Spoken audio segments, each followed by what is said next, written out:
At California State University, an estimated 50,000 students throughout the system are homeless. Now, in this almost 10-second long video, you see 3 boys approaching a homeless man. When one of those boys grabs a plastic crate and hits Harold across the head. How can a city with some of the most expensive rent prices in the world also have neighborhoods that are being compared to actual slums? There are a lot of people who have been pushed out of some of these places. About 70% of the people who are estimated to be homeless now in San Francisco were actually housed in San Francisco before they became homeless.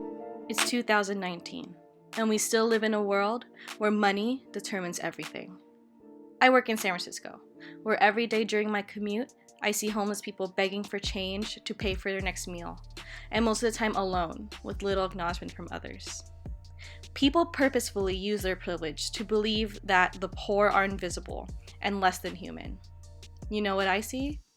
I see mothers and daughters, fathers, sons, brothers, sisters, family members, and friends.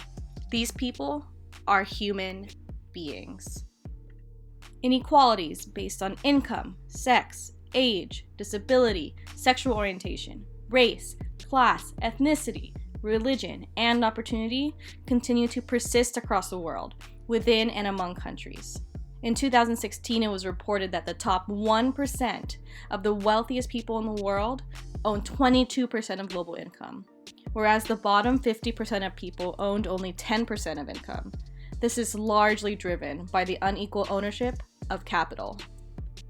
Among industrial nations, the United States has much greater shares of national wealth and income going to the richest 1% than any other country in the world.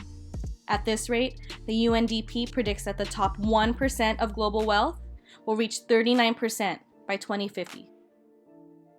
Inequality not only threatens long-term social and economic development, but also increases poverty and destroys people's sense of fulfillment and self-worth, thus leading to crime, disease, and death.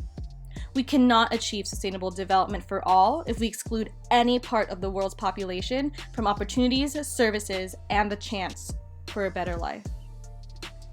I dream of a world where my walk to work shows no people sleeping on the street, where everyone around me is clean, fed, healthy, and safe, where basic necessities are expected and not bought, where people feel comfortable in being their true selves without fear of rejection, where I, as a woman of color, can feel comfortable in being my authentic self. This can only happen when everyone has the opportunity to achieve social and economic independence and sustainability. We need to do our part in making sure that the next generation has the tools and environment to fulfill their economic needs. Now, who's with me?